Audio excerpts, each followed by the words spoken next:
নমস্কাৰ, সকলোকে স্বাগতম জনাইছোঁ, সুপ্ৰভাত জনাইছোঁ। আজি 20 জুন বিষ্ণু ৰাভা দিৱস। 1969 চনৰ 20 তাৰিখে কলাগুৰু বিষ্ণুপ্ৰসাদ ৰাভাৰ মৃত্যু হৈছিল, আমি সকলোৱে জানো। তেখেতৰে মৃত্যুৰ দিনটোক আমি বিষ্ণুপ্ৰসাদ ৰাভা দিৱস হিচাপে পালন কৰি আহিছোঁ। আৰু আজি সেই 20 তাৰিখ। আজি মই লাইভ অহাৰ মূল উদ্দেশ্যটো হৈছে, বহু চাগে এতিয়াও শুই উঠাই নাই, উঠি পেলাই আজি দিনটোৰ যি বৈশিষ্ট্য, সেই বৈশিষ্ট্য আমাৰ যিসকল অগ্ৰজসকলে জানে, কি যি নৱপ্ৰজন্ম, যিসকলৰ কাৰণে আজি অনলাইন ক্লাছৰ বন্ধ, আজি হৈছে দেওবাৰ, তেখেতসকলৰ কাৰণে আজি যে এটা বিশেষ দিন, সেই বিষয়ে ক'বৰ কাৰণেহে মই এই পুৱা 6:15 লাইভ আহিছোঁ। বহুতে নজনাকৈ আজি দিনটো শেষ হৈ যাব। আজি দিনটো হ'ব বন্ধৰ দিন, কাৰফিউ চলি আছে, বজাৰ সমাৰ কৰি সকলোৱে আজি ব্যস্ততাৰ মাজত পাৰ কৰিব দিনটো। কাৰণ বন্ধ আমাৰ এটা বেলাই খোলা বুলি ক'ব পাৰি। ক'ভিডৰ এই পৰিৱেশত তেনেকৈ যাতে দিনটো পাৰ হৈ নাযাওক, তাকে এটা উদ্দেশ্য হিচাপে লৈ আজি লাইভ আহিছোঁ। যাতে আমাৰ কণ কণ শিশুসকলে বা উঠি অহা নৱপ্ৰজন্মসকলেও অকণ মনত পেলাই দিছোঁ যে আজি ৰাভা দিৱস। সেইজনেই ৰাভা, যিজন ৰাভা ডক্টৰ ভূপেন হাজৰিকাই কৰিছিলে যে বিষ্ণু ৰাভা ঠিকাদাৰ নহয়, মন্ত্ৰীও নহয়, সত্ৰাধিকাৰো নহয়, তেওঁ নাস্তিকো নহয়, খাটি মহাপুৰুষীয়াও নহয়। তেওঁ খাটি মহাপুৰুষীয়া হয়ো, মাছ মাংসও খায়, 2500 বিঘা মাটিৰ তেওঁৰ জমিদাৰ হৈও পুঁজিপতি নহয়, গেৰুৱা বসন নিপিন্ধে যদিও সন্ন্যাসী, বিশ্ববিদ্যালয়ত গৱেষণা কৰা নাছিল যদিও গৱেষক, বুৰঞ্জীবিদ, নৃতত্ত্ববিদ, বিপ্লৱী যদিও ৰোমান্টিক, জাতি বিচাৰ নামানিছিল যদিও ধনী আৰু দুখীয়াৰ প্ৰভেদ মানিছিল, আৰু তেওঁ নিজে দুখীয়াৰ পক্ষ লৈছিল। সংগীত সম্ৰাট, অসম ৰত্ন ডক্টৰ ভূপেন হাজৰিকা এনেদৰে কৈছিল আমাৰ কলাগুৰু বিষ্ণুপ্ৰসাদ ৰাভাৰ ওপৰত। কলাগুৰু বিষ্ণুপ্ৰসাদ ৰাভাক তেওঁৰ প্ৰতিটো কথা, প্ৰতিটো ছন্দ, তেওঁৰ প্ৰতিটো কৰ্মতে আমাৰ আছিলে বৃহত্তৰ অসমীয়া জাতিখনৰ ওপৰত কাম কৰাৰ তেওঁৰ যি উৎসাহ। তেওঁ ভাবিছিলে গোটেই অসমখনেই অসমীয়া জাতি হৈ পৰক, আৰু সেইকাৰণে তেওঁ গোটেই ভাৰতবৰ্ষ, অসম নহয় গোটেই ভাৰতখন গঢ়িব বিচাৰিছিলে। তেওঁ কি কৈছিলে? অগ্নিযুগৰ ফিৰিঙতি মই নতুন ভাৰত গঢ়িম, সৰ্বহাৰাৰ সৰ্বস্ব পুনৰ ফিৰাই আনিম, নৰকংকালৰ অস্ত্ৰ সাজি শোষণকাৰীক বধিম, নতুন ভাৰত গঢ়িম। ধৰ্ম ব্যৱসায়ীৰ ঠাই নাই তাত, জাতিৰ অহংকাৰ লয় পাব তাত, অস্পৃশ্যতাৰ মহাদানৱক আপোন হাতেৰে নাশিম, নতুন ভাৰত গঢ়িম। হিন্দু মুছলিম শিখ খ্ৰীষ্টানৰ অন্তৰ ভেৰিসুত বোৱাম, ভেদা ভেদৰ প্ৰাচীৰ ভাঙি সাম্যৰ সৰগ ৰচিম, নতুন ভাৰত গঢ়িম। হয়, তেওঁ যি নতুন ভাৰত গঢ়িম বুলি তেওঁৰ মনত যিটো আশা আছিলে, তেওঁ যিখিনি কাম কৰি গৈ আছিলে, কিন্তু সেই নতুন ভাৰত আমি গঢ়িব পাৰিলোঁনে? ধৰ্ম ব্যৱসায়ীৰ ঠাই নাই তাত, কিন্তু আজি দেখিছোঁ সকলোতে আমাৰ সেই তাৰে প্ৰাদুৰ্ভাৱ। হিন্দু মুছলিম শিখ খ্ৰীষ্টানৰ অন্তৰ ভেদি সুত বোৱাম, কিন্তু এতিয়া দেখিছোঁ দিনে দিনে দিনে আমাৰ হিন্দু মুছলিম শিখ খ্ৰীষ্টানে ভাগ ভাগ হৈ যাব ধৰিছোঁ। আমি ধৰ্মক মেৰুকৰণ আমি কৰিব লৈছোঁ, আমি ভাগ হৈ পৰিছোঁ। আজি অসমীয়া কোন? সংজ্ঞাৰ প্ৰয়োজন হৈছে আমাক। কোন অসমীয়া আমি? সংজ্ঞাৰ প্ৰয়োজন হৈছে। তাত সংজ্ঞা নোহোৱা হৈছে, ডিক্সনেৰীত সংজ্ঞা নোহোৱা হৈছিলে। কিন্তু তেখেতসকলৰ মতে কি আছিলে? অসমৰ এই অসম ভূমিক, অসম মাতৃক নিজৰ বুলি কোৱা সকলোখিনি অসমীয়া। ধৰ্ম হ'ব পাৰে হিন্দু, হ'ব পাৰে খ্ৰীষ্টান, হ'ব পাৰে মুছলিম, যিকোনো ধৰ্মৰ হ'ব পাৰে, নহ'লেনো অসমীয়া কোন হয়? যদি ৰাভাসকল ৰাভা বুলি কয়, বড়োসকলে বড়ো বুলি কয়, কোচ কেওট কলিতাসকল যদি ভাগ ভাগ হৈ যায়, যদি মুছলিম ধৰ্মাৱলম্বীসকলে যদি নিজৰ এটা বেলেগ পৰিচয় দিয়ে, যদি আদিবাসী চাহ বাগানৰ মানুহখিনিয়ে যদি নিজৰ এটা বেলেগ পৰিচয় দিয়ে, তে সকলো যদি বেলেগেই হৈ পৰে, তে অসমীয়া কোন? কাক আমি অসমীয়া বুলি ক'ম?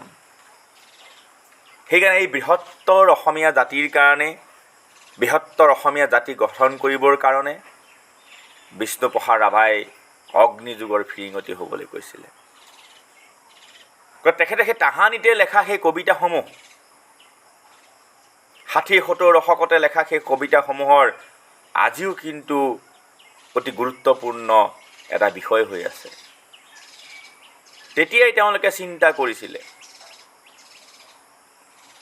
তেতিয়াই তেওঁ কৈছে, বল বল বল বল কৃষক শক্তি দল, বনুৱা সমজুৱা আগবাঢ়ি যাওঁ বল। তাৰমানে কি? কৃষকৰ শক্তি আমাৰ যদি ভাৰতবৰ্ষখন যদি আজি আগবাঢ়ি যাব লাগিব, কৃষি ক্ষেত্ৰত আমি নিজকে গঢ় দিব পাৰিব লাগিব। আজি যদি অসমখন যদি আগবাঢ়ি যাব লাগিব, তাৰ কাৰণে কৃষি ক্ষেত্ৰক আমি আগুৱাই নিব লাগিব। আজি বহু যুৱক যুৱতী, আমাৰ শিক্ষিত যুৱক যুৱতীয়ে দেখিছোঁ বিভিন্ন ক্ষেত্ৰত আগবাঢ়ি গৈ আছে। আমাৰ কাৰণে সেয়া ধনাত্মক দিশ। মৎস্য পালনৰ ক্ষেত্ৰতে হওক, জৈৱিক পদ্ধতিৰে শস্য উৎপাদনৰ ক্ষেত্ৰতেই হওক, আমি দেখিছোঁ বহু শিক্ষিত যুৱক যুৱতীয়ে অসমৰ কৃষকৰ যিটো এটা ক্ষেত্ৰ আছে, ক্ষেত্ৰখনক উৎপাদনশীল কৰি পেলাই আগুৱাই নি আছে। তেনেকুৱা ক্ষেত্ৰত মই যেতিয়া বিশ্বনাথ চাৰিআলিৰ ল'ৰা, মোৰে বন্ধু নীলম দত্তৰ কথা ক'ব লাগিব। পাভৈ গ্ৰীণ, বিপুল খাউন, নীলম দত্ত, আমাৰ বিশ্বনাথ চাৰিআলিৰ, ঠিক তেনেদৰে আমাৰ বহুকেইগৰাকী ব্যক্তি আছে। বহুখিনি ব্যক্তিয়ে লাহে লাহে লাহে লাহে মৎস্য পালনেই হওক, কৃষি ক্ষেত্ৰতে হওক এটা জোৱাৰ আনিবলৈ সক্ষম হৈছে। অসমতো বিভিন্ন ঠাইত বহুখিনি আছে। গতিকে এই জোৱাৰ আহিছে, কিন্তু আমি কিছুমান ক্ষেত্ৰত আমি পিছ পৰি আছোঁ, আৰু সেই ক্ষেত্ৰটোৱে হৈছে আমাৰ বিষ্ণুৰাভাই যিটো ভয় কৰিছিলে, ধৰ্মীয় মেৰুকৰণ হ'বলৈ তেওঁ হোৱাটো মানে বিপদ বুলি কৈছিলে। বিষ্ণুৰাভা আচলতে সাংস্কৃতিক ৰাষ্ট্ৰদূত বুলি ক'ব পাৰি। কিয়নো বিষ্ণুৰাভাই কিমানটা ভাষা জনা নাছিলে। বিষ্ণুৰাভাৰ সকলোবোৰ জাতি জনগোষ্ঠীৰ লগত য'তেই তেওঁ থাকিবলৈ যায়, ত'তে তেওঁ মিলি যায়, তেওঁৰ ভাষাটো শিকি লয়। আৰু সেই ভাষাতে তেওঁ নিজৰ মনোভাৱ, কবিতা আদি তেওঁ তেওঁলোকৰ লগত সাঙুৰি পেলাই তেওঁলোকে ৰচনা কৰিবলৈ তেওঁ 16টা ভাষা জানিছিলে। এটা কথা আমি সকলোৱে জানো, যি জাতিৰ যি ভাষা আমি জানো, সেই ভাষাতে তেওঁলোকৰ লগত যদি কথোপকথন কৰোঁ, মত বিনিময় কৰোঁ, তেতিয়া সেই জাতিৰ একাত্মবোধ হৈ পৰে। আৰু সেইকাৰণে হয়তো যেতিয়া বিষ্ণুৰাভাৰ নামত তেতিয়া আমাৰ চৰকাৰে প্ৰায় 2000 নে 20,000 টকা এটা তেওঁৰ মূৰৰ নামত তেওঁক দিছিলে, ধৰি দিলে, তেওঁক পুৰস্কাৰ দিয়া হ'ব কৈছিলে। কিন্তু সেইজন বিষ্ণুৰাভাকে কিন্তু সেই টকাৰ লোভ নকৰি ৰাইজে সেই গণদেৱতাজনক তেওঁক লুকুৱাই ৰাখিছিলে, বিষ্ণুৰাভাক। আজি ৰাভা দিৱসৰ প্ৰাক্ষণত আপোনালোকৰ ওচৰলৈ আহিছোঁ যে সকলো বন্ধ, COVID-19ৰ কাৰণে সকলো বন্ধ, অতিমাৰীৰ কাৰণে। তথাপিও বহুতে প্ৰচেষ্টা কৰিছে, সেয়া শলাগ লৈছোঁ যে অনলাইন মাধ্যমেৰে হ'লেও আজিতো আমি বিষ্ণুৰাভা দিৱস পালন কৰিব পাৰোঁ। সেই ৰাভা দিৱসৰ মই আজি এইকাৰণে আহিছোঁ, ভাল লাগিছে। কিছুমান আমি অনুষ্ঠানক দেখিছোঁ, সেই অনুষ্ঠানসমূহে বিষ্ণুৰাভা দেৱৰ ফটো চিত্ৰ অংকন কৰা প্ৰতিযোগিতা অনুষ্ঠিত কৰিছে। এটা কথা ভাবি চাওকচোন, আজিৰ তাৰিখত বহু আমাৰ উঠি অহা প্ৰজন্মই বিষ্ণুৰাভাক চিনি নাপায়, জ্যোতিপ্ৰসাদ আগৰৱালাক চিনি নাপায়, নটসূৰ্য ফণী শৰ্মাক চিনি নাপায়, গতিকে ৰঘুনাথ চৌধুৰীক চিনি নাপায়, কাকো আমি গোপীনাথ বৰদলৈক আমি চিনি নাপাওঁ। তাৰমানে আমি নিজকে যেতিয়া নিজে চিনি নাপাওঁ, সেই চিনাকিটো দিয়াৰে একমাত্ৰ উপায় হৈছে শিল্পী দিৱস, ৰাভা দিৱস আদি দিৱসসমূহ যদি আমি জ্যেষ্ঠসকলে, অগ্ৰজসকলে বা অনুষ্ঠানসকলে, যিসকল অনুষ্ঠানে আজি আমাৰ সমাজখনক এটা দিশত নি আছে, তেখেতসকলে যদি কিবা এটা উপায় কৰি হ'লেও যদি আমাৰ নৱপ্ৰজন্মক চিনাকি কৰি দিয়াৰ, তেওঁলোকৰ আদৰ্শৰে উদ্বুদ্ধ কৰাৰ যদি প্ৰচেষ্টা নকৰোঁ। মই লাৱণ্য বাইদেউ, ধেমাজিৰ বাইদেউ চাইছে, বাইদেউক ধন্যবাদ জনাইছোঁ। যে বাইদেউহঁতে বহুখিনি কাম কৰি আছে। তেনেকুৱা ধৰণৰ অনুষ্ঠানবিলাকে যদি আজি আমি অনলাইন মাধ্যমেৰে যদি ৰাভাদেৱৰ চিত্ৰ অংকন কৰিবলৈ দিওঁ, ৰাভাদেৱৰ ছবি চিনি পাব। ৰাভাদেৱৰ যদি কবিতাসমূহ আবৃত্তি কৰিবলৈ দিওঁ শিশুসকলক, তে কবিতাৰ সেই কথা লয়খিনি তেওঁলোকে অনুভৱ কৰিব, বুজি পোৱাটো লাহে লাহে হ'ব। ৰাভাদেৱৰ ওপৰত যদি আমি ৰচনা প্ৰতিযোগিতা অনলাইন পাতিব দিওঁ, ৰাভা নৃত্যসমূহ কৰিবলৈ দিওঁ, ৰাভা সংগীত যদি গাবলৈ দিওঁ, ৰাভা সংগীতনো কি, নৃত্যনো কি, নহ'লে কি হ'বগৈ, পিছত গৈ পেলাই সেই বিজতৰীয়া হোৱাত বাধা প্ৰদান কৰিব এই শিশুসকলে। বহুতে আজিকালি চব ৰিমিক্স কৰি পেলাইছে, ৰাভা সংগীত, জ্যোতি সংগীত, খগেন মহন্তৰ গীত, কি সুন্দৰ সুন্দৰ গীতসমূহ ৰিমিক্স কৰি পেলাই এইবিলাক মানে কিবা বিকৃত কৰি পেলাইছে, কিবা যেন শুনিবলৈ কিবা অসজা হৈ পৰিছে। যে সেইসমূহ বাধা দিয়াৰ অধিকাৰ কাৰ আছে? কোনে বাধা দিব? জানিব লাগিব। জয়া নাই গানটো মই কালি এটা সুধিলোঁ, তে সেই গানটো কেলৈ বিহুসুৰীয়া কৰি পেলালে। যে ৰাভা সংগীত, জ্যোতি সংগীত, ভূপেন্দ্ৰ সংগীত, পাৰ্বতী প্ৰসাদ বৰুৱাৰ গীত, এই গীতবিলাক আমি জানিব লাগিব, চিনি পাব লাগিব। পাৰ্বতী প্ৰসাদ বৰুৱানো কোন আছিলে? তেখেতৰ গীতসমূহনো কোন আছিল? এতিয়াতো আমাৰ বহুতৰ খেলি মেলি হয় যে আমাৰ যেতিয়া ৰাভা দিৱস অনুষ্ঠিত কৰা হয়, বিষ্ণুৰাভা দিৱস অনুষ্ঠিত কৰা হয়, তেতিয়া প্ৰায়ে আমি আবৃত্তি কৰোঁ যে শক্তিপুত্ৰময় ভক্তি বুকুত লৈ মুক্তি প্ৰয়াসী হৈ, অৰ্জুন মই গান্ধী বিময় মই ধনঞ্জয় মৃত্যু কৰিছোঁ জয়, ময়ে অসমৰ, ময়ে ভাৰতৰ, ময়ে ডেকালৰে অগ্নিময়।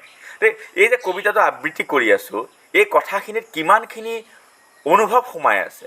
যেনেদৰে মই তাতে কিছুমান ভুল হয় যে এজন ডেকা ল'ৰা শক্তিপুত্ৰ মই বুলি কওঁ, কিন্তু এজনী ছোৱালীয়ে সেই আবৃত্তিটো কৰি আছে, সৰু ছোৱালী এজনীয়ে। বা আমাৰ যিসকলে অনুষ্ঠানভাগ অনুষ্ঠিত কৰে, তেওঁলোকে এটা কবিতাই দি দিয়ে যে শক্তিপুত্ৰ জ্যোতিপ্ৰসাদ আগৰৱালাৰ সেই কবিতাটো আবৃত্তি কৰিব লাগে। কিন্তু যে কি ছোৱালীৰ উক্তিওতো আছে, জ্যোতিপ্ৰসাদ আগৰৱালাৰে আছে। সেই ছোৱালীৰ উক্তিটো আবৃত্তি কৰিবৰ কাৰণেও আমি দিব পাৰোঁ। যেনেকৈ বিষ্ণুৰাভা দিৱস আমাৰ এতিয়া আজি আছে, যে সৰু সৰু ল'ৰা ছোৱালীবিলাকৰ মাত ফুটাই নাই, ধৰক একেবাৰে 3 বছৰ, 4 বছৰ, 5 বছৰ ল'ৰা ছোৱালীৰ কাৰণে কি কবিতা দিব পাৰোঁ আমি? ভূত পোৱালি জ্যোতিপ্ৰসাদ আগৰৱালা, ৰূপ কোঁৱৰ জ্যোতিপ্ৰসাদ আগৰৱালাদেৱৰ সেই ভূত পোৱালি কবিতাটো একে জিভাৰ পাক যিবিলাক আছে যে, সেই পাক জিভাৰ সেই টিলিকা টিলিকা, চকু টেলেকা, নাক জিলিকা, এটা ভূতৰ পোৱালি। তো এই যে জিভাৰ পাকখিনি শুদ্ধ হ'ব, পাককে জিভাকে কৰি বুলি যিটো শব্দ কোৱা হয়, তো সেইসমূহ দিলে সিহঁতৰ উচ্চাৰণখিনি ভাল হ'ল, তেওঁলোকে এটা আমোদ পালে। আকৌ ভূত পোৱালিবিলাকৰ ভয়ৰ কথা নাই, যে সিহঁত নাচোনবিলাক ভাল পায়। তো এই যে ব্যাখ্যামূলক যিবিলাক আমাৰ কবিতা আছে, সেইবিলাক যদি দিওঁ, এই শিশুসকলৰ সৃষ্টিশীলতা এতিয়া চাওক, এতিয়া আমাৰ কৈছে এনজয় লাৰ্ণিং কৈ আছে, শিক্ষা ব্যৱস্থাটোক এনজয়েবল কৰিব লাগে। নেশ্যনেল পলিচি অফ এডুকেশ্যন 2020 কোৱা আছে। ক'ভিড অতিমাৰীয়ে সকলো বিধ্বস্ত কৰি তুলিছে। মেট্ৰিক পৰীক্ষা, হায়াৰ ছেকেণ্ডেৰী পৰীক্ষা আমাৰ 31 জুলাইত ৰিজাল্ট দিব বুলি কৈছে, কিন্তু কেনেদৰে পাছ কৰিব, কি কৰিব, সেইটো লৈ আমাৰ ছাত্ৰ ছাত্ৰীয়ে চিন্তা হৈছে, অভিভাৱকৰে চিন্তা হৈছে যে আমি যদি সকলো পাছ কৰি যাওঁ, আগতে ফেইল কৰাৰ পিছত ইমানখিনি লাখ, 3.5 লাখ 4 লাখ ল'ৰা ছোৱালীয়ে পৰীক্ষা দিয়াৰ পিছত, ইমানখিনি ফেইল কৰাৰ পিছতো তৃতীয় বিভাগত পাছ কৰাসকলে কি হ'ল, উপযুক্ত স্থানত শিক্ষা মন্দিৰত মানে শিক্ষা অনুষ্ঠানত নামভৰ্তি কৰাবৰ কাৰণে স্থান নাপায়। এতিয়া যদি অষ্টম মান বা নৱম মানৰ ওপৰত যদি ভিত্তি কৰি যদি সেই নম্বৰসমূহ ভিত্তি কৰি পাছ কৰি দিয়া যায়, তে মোক সুধিছে, ছাৰ আমি পঢ়িবলৈ স্থান পামনে বাৰু কোনোবা এখন ভাল বিদ্যালয় বা মহাবিদ্যালয়? সেইটো ডাঙৰ এটা প্ৰশ্ন হৈছে তেওঁলোকৰ প্ৰশ্ন।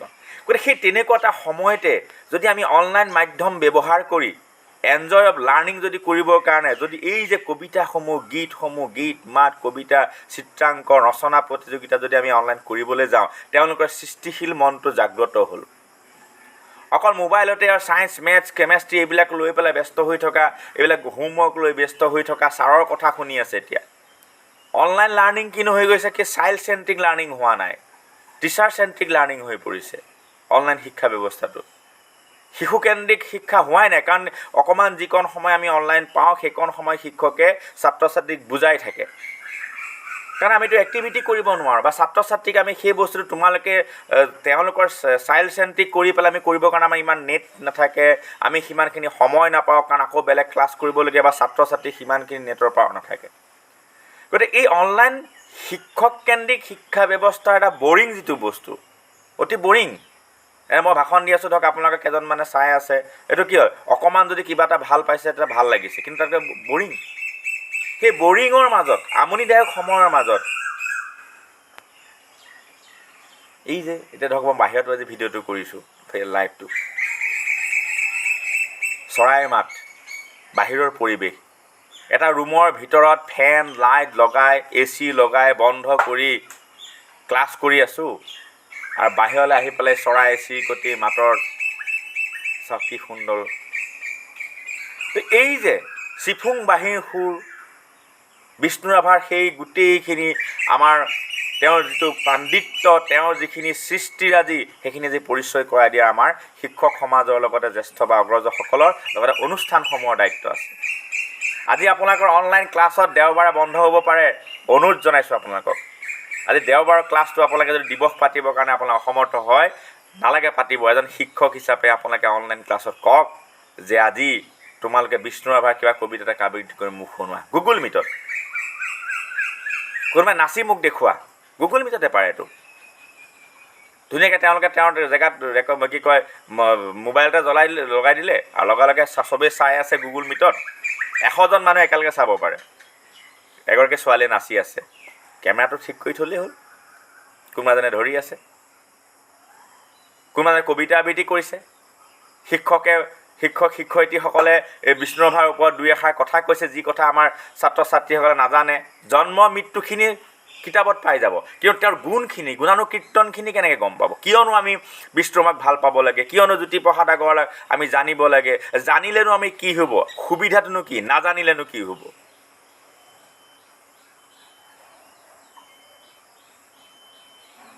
গতিকে এই গোটেইখিনি বিষয় লৈ পেলাই এটা এক্টিভিটি হওক, এটা জোৱাৰ আহক, সেইবাবেহে আজি ৰাতিপুৱা সময়কণত মই আপোনালোকৰ ওচৰলৈ আহিছোঁ। আমাৰ গুৰুজনাৰ বিষয়ে আমাৰ যেনেকৈ শংকৰদেৱৰ তিথি ধৰক, যোৱা বছৰ শংকৰদেৱৰ তিথি যেনেকৈ হ'ল, আমি অনলাইন হিচাপত শংকৰদেৱৰ তিথি পাতিব পাৰোঁ, কিয় নোৱাৰি? গুগল মিটৰ জৰিয়তে আমি শংকৰদেৱৰ সৃষ্টিৰাজি ৰচনা কৰিব পাৰিলোঁ। কোনোবা এজনে ভাগৱত পঢ়িলে, কোনোবা এজনে কীৰ্তন পঢ়িলে, কোনোবা এজনে নাম ফাঁকিয়ে ল'লে, গুগল মিটতে কৰিব পাৰোঁ।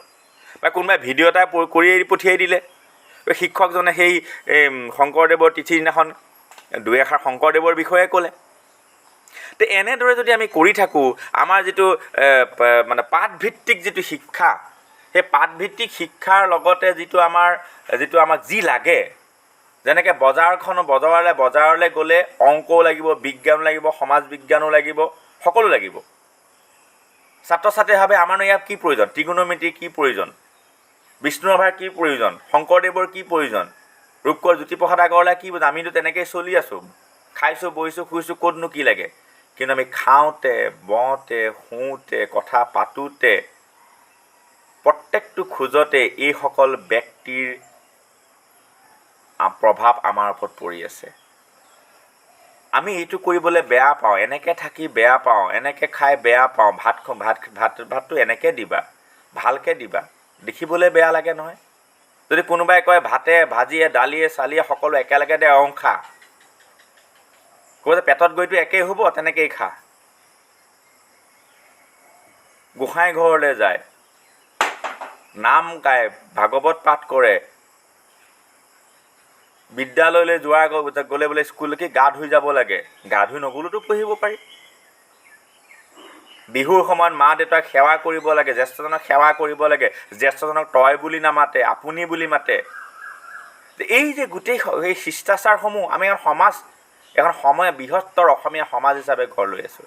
আৰু সেই বৃহত্তৰ অসমীয়া সমাজ গঢ় দিয়াতেই এই শংকৰ গুৰুজনাৰ পিছতে জ্যোতিপ্ৰসাদ আগৰৱালা, বিষ্ণুপ্ৰসাদ ৰাভা এই ব্যক্তিসকলৰ জড়িত হৈছে। আৰু তাৰ পিছতে আমাৰ উত্তৰাধিকাৰী হিচাপে আছে ডক্টৰ ভূপেন হাজৰিকা।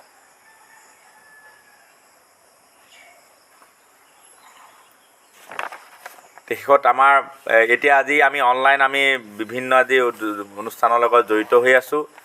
আমি কিন্তু অনুষ্ঠান কৰিছোঁ, আমাৰ বিদ্যালয়ৰ হওক বা অন্য ঠাইতো আমি অনলাইন পাতিছোঁ। বহুত বিদ্যালয়ত চৰকাৰী বেচৰকাৰী পতা আমি লক্ষ্য কৰি আছোঁ। গতিকে সকলোৱে যোৱাৰ এটা হওক যে অনলাইনৰ মিডিয়ামত হ'লেও আমি বিষ্ণুৰাভা দিৱস পাতিম, অনলাইনত হ'লেও আমি শিল্পী দিৱস অনুষ্ঠিত কৰিম। সেইটো কাৰণেহে মই আজি আহিছোঁ। ৰাভাই অসমীয়া যুৱচামক মুমূৰ্ষ অৱস্থাৰ পৰা শংকৰদেৱৰ আদৰ্শৰে আগুৱাই যাবলৈ গীত ৰচিছিলে। এতিয়া মই ক'লোৱে বাৰে বাৰে যে শংকৰ গুৰুজনাৰ উত্তৰাধিকাৰী আছিলে বিষ্ণুপ্ৰসাদ ৰাভা, জ্যোতিপ্ৰসাদ আগৰৱালা। তাৰপিছত ডক্টৰ ভূপেন হাজৰিকাই কামখিনি কৰিছিলে। ৰাভাই যে কৈছিলে, অসমীয়া ডেকা দল আজি তোৰ তেজাল বদন মলিন কিয় হ'ল, দুৰ্গম নদ পাহাৰ গিৰি লংঘিছিল ডেকাগিৰি, সুন্দৰ শংকৰে লৰি কৰিছিলে তল, দেখুৱাইছিল জগত জুৰি অসীম বাহুৰ বল, সিও যে তোৰ নাইকিয়া হ'ল কীৰ্তন দশম নামঘোষা হওক আমাৰ সূৰ্য, নাট গীত নাম বৰগীত হওক আমাৰ তুৰ্য, আৰ্হি তেওঁৰ এই অসমৰ হওক অসম বীৰ্য, অসমীয়া সমনীয়া আগবাঢ়ি যাওঁ ব'ল। যে অসমীয়া সমনীয়া আগবাঢ়ি যাওঁ ব'ল, অসমীয়া কোন বুলি আপোনালোকে চিন্তা নকৰিব নৱপ্ৰজন্মই। অসমত বাস কৰা সকলো ভাষা ভাষীৰ মানুহখিনি হৈছে অসমীয়া। একতাৰ দূৰলৈ গৈ থাকক, নহ'লে এডাল লাঠি হৈ থাকিব, ভাঙি পেলাবলৈ সহজ হ'ব।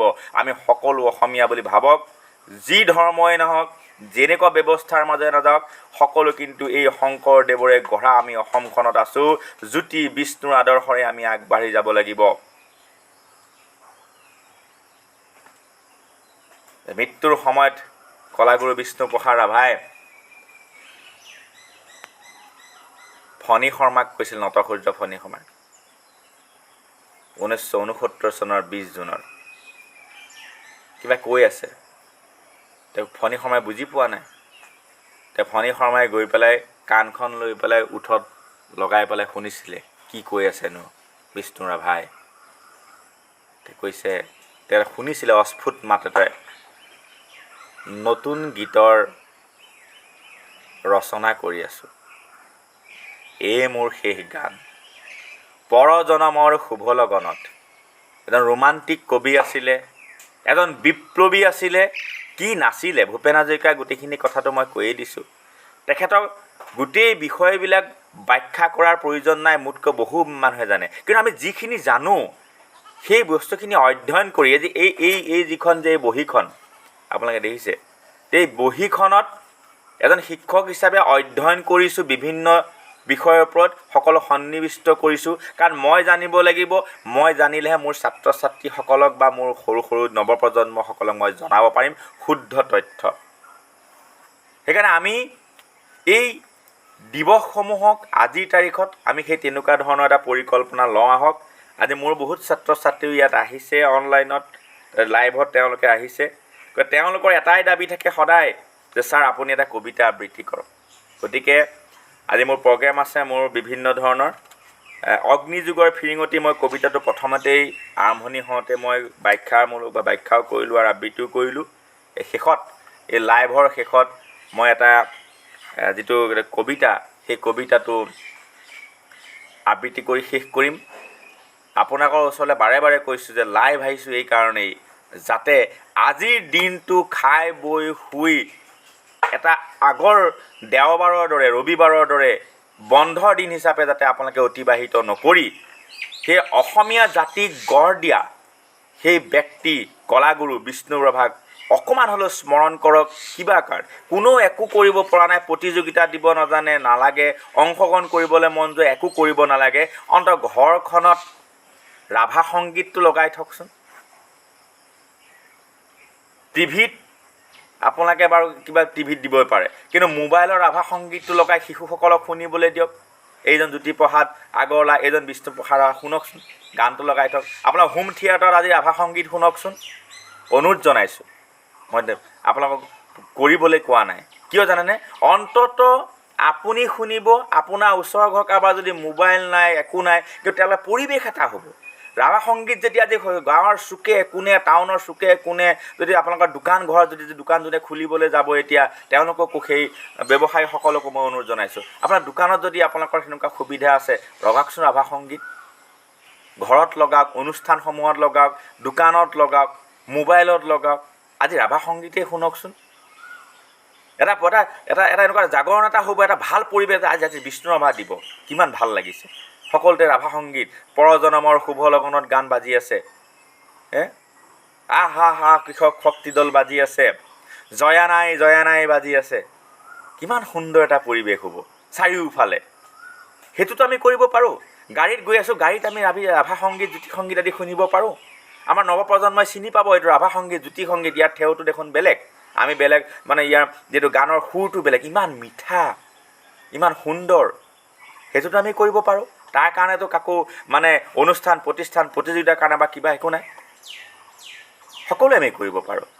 সেইটোৱে অনুৰোধ জনাই আজি আপোনালোকৰ ওচৰত লাইভ আহিছোঁ। আৰু শেষত মোৰ ছাত্ৰ ছাত্ৰীসকলৰ যিটো এটা আশা আছে যে ছাৰ আপুনি সদায় কবিতা আবৃত্তি কৰে, আপোনাৰ কবিতা শুনা নাই, লকডাউন হ'ল, বিষ্ণুৰাভা দিৱস 2020 চনৰ পৰা পাতিব পৰা নাই, গতিকে তেখেতসকলৰ কাৰণে আপোনাৰ যে অগ্ৰজসকল যিসকল আছে তেওঁলোকে বেয়া নাপাব, যদি ভুল হয় ক্ষমা কৰি দিব। কিন্তু তেখেতসকলৰ কাৰণে, মোৰ সেই মৰমৰ ছাত্ৰ ছাত্ৰীসকলৰ কাৰণে, প্ৰাক্তন ছাত্ৰ ছাত্ৰী, বৰ্তমান ছাত্ৰ ছাত্ৰী সকলোৰে কাৰণে মই এই যে আমাৰ বিৰিঞ্চি কুমাৰ ভট্টাচাৰ্য ডাঙৰীয়াৰ যিটো কবিতা লিখিছিলে, পাহৰণিৰ গৰ্ভত বিষ্ণুৰাভা মৰিল, পাহৰণিৰ গাড়ীৰ চেপাত বিষ্ণুৰাভা মৰিল, ক্ষমা কৰিব মোৰ সেইটো ভুল হৈছিলে, বিৰিঞ্চি কুমাৰ ভট্টাচাৰ্যৰ পাহৰণিৰ গাড়ীৰ চেপাত বিষ্ণুৰাভা মৰিল, সেই কবিতাটো মই তেওঁলোকৰ দাবীত আবৃত্তি কৰিব ওলাইছোঁ। আৰু সেই কথাটো বাৰে বাৰে কৈছোঁ, আপোনালোকে যাতে কৰে। বিৰিঞ্চি ভট্টাচাৰ্য, পাহৰণিৰ গাড়ীৰ চেপাত বিষ্ণুৰাভা মৰিল, পাহৰণিৰ গাড়ীৰ চেপাত ৰাস্তা পাৰ হওঁতে বিষ্ণুৰাভা মৰিল, পাহৰণিৰ গাড়ীৰ চেপাত ৰাস্তা পাৰ হওঁতে বিষ্ণুৰাভা মৰিল। যিদৰে এদিন ফ্ৰান্সৰ ৰাস্তাত গাড়ীৰ খুন্দাত মৰিল এলবেয়া কামু। 20 জুনত 12 ঘণ্টাৰ আয়ুস লৈ আহে তেওঁ। কিছু ধূপ কিছু ফুল বিক্ৰী হয় সেইদিনা অৰঙে দৰঙে, হয়নে? আজিৰ দিনটোতে কিছু ধূপ কিছু ফুল বিক্ৰী হ'ব, তাৰপিছত আমি কি হ'ব? সন্ধ্যা এজাক জোনাকীয়ে ঘেৰি থাকে তেওঁৰ ছবিখন। এতিয়া আমি ঘেৰি থাকিম, আচলতে এতিয়া লকডাউনৰ আগৰ কবিতা, এতিয়া আমি শিশু মিটিং চিটিং সভা চভা পাতিম, আমি ঘেৰি থাকিম। কিন্তু সন্ধ্যা হোৱাৰ লগে লগে এজাক জোনাকীয়ে ঘেৰি থাকে তেওঁৰ ছবিখন। সিহঁতৰো আয়ুস 12 ঘণ্টা। সেইদিনা ভাষণবোৰ শুনিলে এনে লাগে আকাশখনক কোনোবাই গঢ়া জলেৰে ধুৱাইছে। ইউকেলিপ্টাছ গছবোৰত লিখি দিয়া হৈছে ৰুদ্ৰমুগ্ধ জীৱনৰ গান। বিষ্ণুৰাভাতো তেনেকুৱাই, য'তেই মৰুভূমিখন ততেই ফুলৰ আগমন।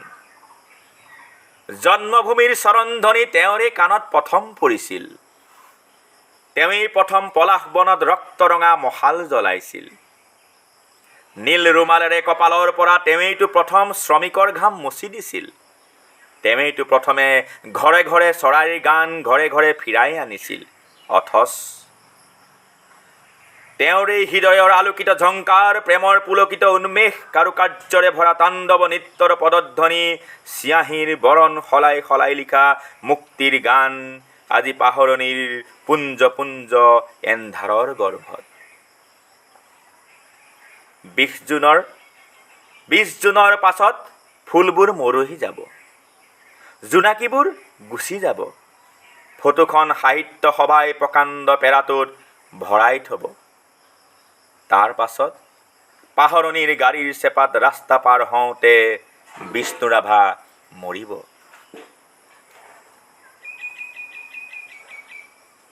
আজি যি উদ্দেশ্য লৈ পেলাই এই অনলাইন মই লাইভ আহিছোঁ, সেই উদ্দেশ্যত যদি আমি সকলো সাৰ্থক কৰিব পাৰোঁ, সকলো যদি আমি জাগি উঠোঁ, সকলো যদি আমি নিজৰ জাতিৰ সেই পুৰুষসকলক যদি আমি চিনি পাওঁ, তেওঁলোকৰ আদৰ্শৰে যদি চলাত আমি যদি 1% যদি সফল হওঁ, তেওঁলোকৰ আদৰ্শ আমি চলিব নোৱাৰোঁ। কোনো 2500 বিঘা 2000 বিঘা মাটি দান দিব নালাগে দুখীয়াক,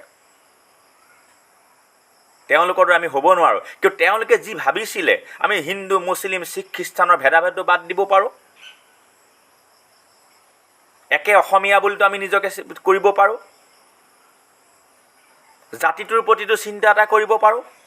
আজিৰ তাৰিখততো তেখেতসকলক পৰিচয় কৰাবৰ কাৰণে আমি ৰাভা সংগীত জ্যোতি সংগীতটো দোকানত বজাব পাৰোঁ, ঘৰত বজাব পাৰোঁ, নিজৰ মোবাইলত বজাব পাৰোঁ, নিজৰ গাড়ীখনতো বজাব পাৰোঁ। সেইখিনি কাম যদি আমি কৰিব পাৰোঁ, তেওঁলোকৰ আদৰ্শৰ যদি 1% যদি আমাৰ নৱপ্ৰজন্মই গ্ৰহণ কৰিব পাৰে, আমি গ্ৰহণ কৰিব পাৰোঁ, তেতিয়াহ'লে আমি বিৰিঞ্চি ভট্টাচাৰ্যৰ সেই কবিতাত যে পাহাৰণিৰ গাড়ীৰ চেপাত ৰাভা ৰাস্তা পাৰ হওঁতে বিষ্ণু ৰাভা মৰিল, এতিয়া আমি ক'ব পাৰিম যে পাহৰণিৰ গাড়ীৰ চেপাত ৰাস্তা পাৰ হওঁতে আমি ৰাভাদেৱক মৰিব নিদিওঁ। আমি পাহৰি নাযাওঁ, পাহৰা আমি গাড়ীখনক আমি বন্ধ কৰি ৰাখিম। আমি পাহৰিব কাকো নিদিওঁ, মই নিজেও নাপাহৰোঁ, আনকো পাহৰিব নিদিওঁ। নাপাহৰিবৰ কাৰণেই আজিৰ এই ব্যৱস্থা, আজিৰ এই লাইভ আহিছোঁ। আপোনালোকেও শিক্ষকসকলেও আজি অনলাইন ক্লাছত যেতিয়া বন্ধ আছে, আপোনালোকক এটা মেছেজ দিয়ক, আহাচোন আমি ৰাভাৰ বিষয়ে কিবা এটা কৰোঁ, ৰাভাৰ বিষয়ে জানো, ৰাভাৰ বিষয়ে কিবা এটা আমি চৰ্চা কৰোঁ। আৰু যোনে একো কৰিব পৰা নাই, ঘৰখনত মোবাইলত ৰাভা নৃত্য লগাওক, সুৰ লগাওক, বৰ সুন্দৰ সুন্দৰ গীত, তাকে অনুৰোধ জনাই। কওঁতে কিবা খেলি মেলি হ'ব পাৰে, সেইখিনিকে অনুৰোধ জনাই ভুল হোৱাখিনি ক্ষমা কৰিব বুলি কৰি যিমান পাৰে আপোনালোকে এই বাৰ্তাটো বেলেগলৈও প্ৰচাৰ কৰি দিয়ক, যাতে আজি ৰাভা দিৱসটো উকা, আজি দেওবাৰটো উকা হিচাপে নগৈ বিষ্ণু প্ৰসাদ ৰাভাৰ স্মৰণ কৰি আজি দিনটো আমি পালন কৰিবলৈ অনুৰোধ জনাইছোঁ। সকলোতে যাতে ৰাভাময় হৈ যায়। অন্তত তেতিয়া বিৰিঞ্চি ভট্টাচাৰ্যই যেতিয়া কৈছিলে পাহৰণিৰ গাড়ীৰ চেপাৰ ৰাস্তা পাৰ হওঁতে বিষ্ণু ৰাভা মৰিল, কিন্তু আমি পাহৰা নাই বিষ্ণু ৰাভাক। অন্ততঃ আগতেতো 20 জুনত আমি পালন কৰি আছিলোঁ ৰাভা দিৱস, কিন্তু আজিৰ তাৰিখততো কি হৈছে, লকডাউনৰ কাৰণে 2020 চনৰ পৰা আমি ৰাভা দিৱসেই পাতিব পৰা নাই।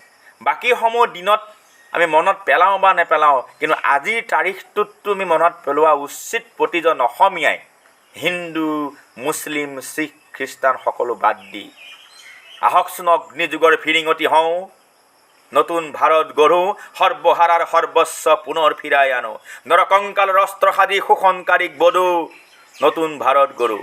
ধৰ্ম ব্যৱসায়ী ঠাই নাই তাত, জাতিৰ অহংকাৰ লয় পাব তাত, অস্পৃশ্যতাৰ মহাদানৱক আপোন হাতেৰে নাখিম, নতুন ভাৰত গঢ়িম। হিন্দু মুছলিম শিখ খ্ৰীষ্টানৰ অন্তৰ ভেদি সুদ বোৱাম, ভেদা ভেদৰ প্ৰাচীৰ ভাঙি সাম্যৰ সৰগ ৰচিম, নতুন ভাৰত গঢ়িম, নতুন ভাৰত গঢ়িম। ধন্যবাদ।